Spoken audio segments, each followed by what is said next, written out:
The debate surrounding rugby's global calendar continues to intensify, but despite the growing discussions and political battles behind the scenes, Springboks star Jesse Kriel appears remarkably calm about the demanding workload that comes with being one of the world's elite rugby players.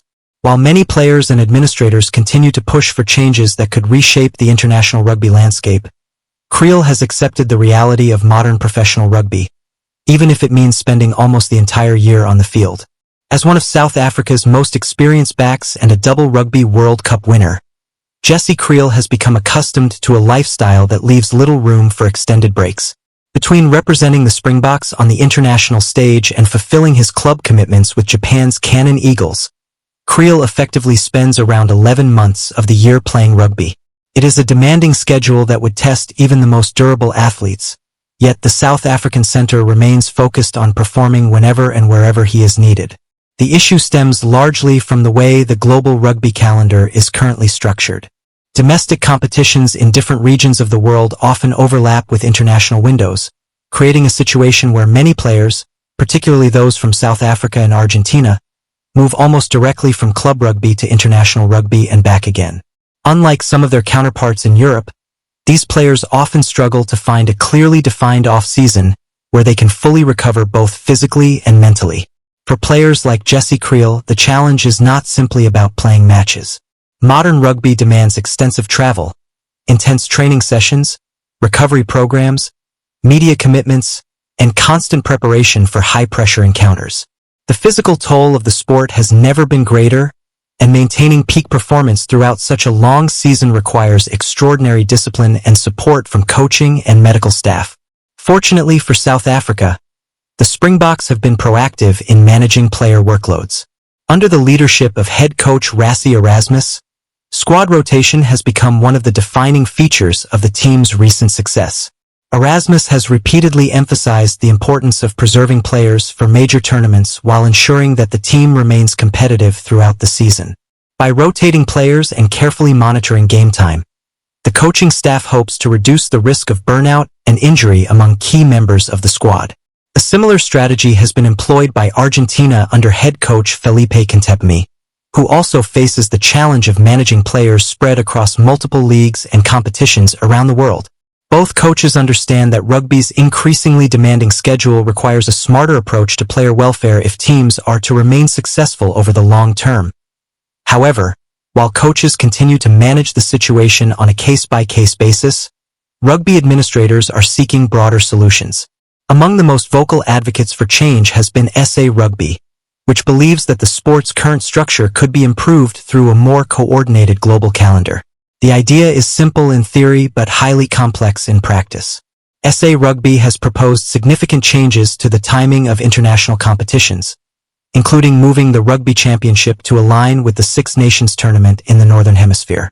Supporters of the proposal argue that synchronizing major international competitions could create a more balanced calendar, improve player welfare, increase commercial opportunities, and provide greater clarity for fans. They believe that a globally aligned schedule would help reduce conflicts between club and international rugby, while ensuring players receive more consistent rest periods throughout the year. Yet not everyone is convinced. According to reports, New Zealand has emerged as one of the strongest opponents of the proposed changes. Discussions regarding a global calendar have taken place on multiple occasions over the years, but significant obstacles have repeatedly prevented a breakthrough. The concerns raised by New Zealand and other stakeholders reflect the complexity of a sport that operates across multiple continents, time zones, competitions, and commercial agreements. Speaking about the ongoing discussions, SA Rugby CEO Rian Oberholzer expressed optimism that progress may finally be possible. He acknowledged that New Zealand had previously been one of the major challenges during negotiations but suggested that attitudes may be shifting.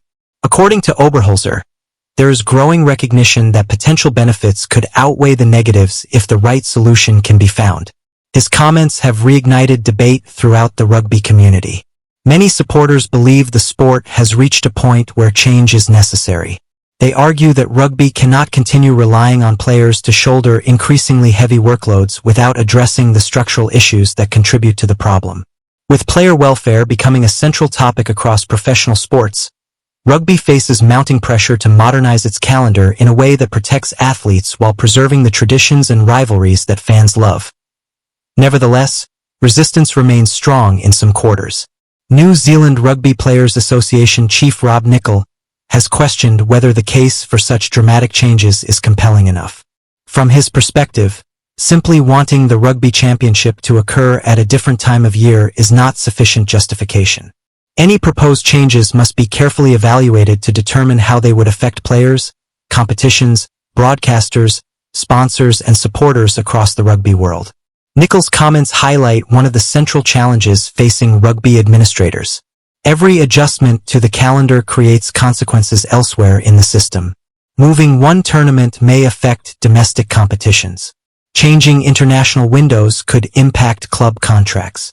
Altering travel schedules may create logistical challenges for teams operating across multiple hemispheres. In a sport with so many interconnected parts, finding a solution that satisfies everyone is incredibly difficult. For players like Jesse Kriel, however, the political debates remain largely in the background. His primary focus continues to be performing at the highest level whenever he pulls on a jersey. Whether representing the Cannon Eagles in Japan or the Springboks on the international stage, Kriel has built a reputation for professionalism, consistency, and resilience. His willingness to embrace the demands of modern rugby reflects the mindset shared by many elite athletes who understand that success often requires sacrifice. At the same time, Kriel's situation serves as a powerful example of why the calendar debate matters. While some players may be able to cope with year-round rugby, others may struggle with the cumulative effects of fatigue and injury. As the sport becomes faster, more physical, and more competitive, the importance of protecting players is likely to remain a major issue for administrators around the world. The coming months could prove crucial in determining whether meaningful progress is made. Discussions between unions, governing bodies, player representatives, and competition organizers are expected to continue as rugby searches for a sustainable path forward. While agreement may still be some distance away, there is growing recognition that the current system may not be ideal for the long-term health of the game.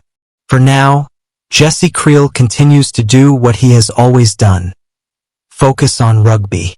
Yet behind his calm and composed attitude lies a broader story about the future of the sport itself. The decisions made in boardrooms and meeting rooms over the next few years could shape how rugby is played, organized, and experienced for generations to come.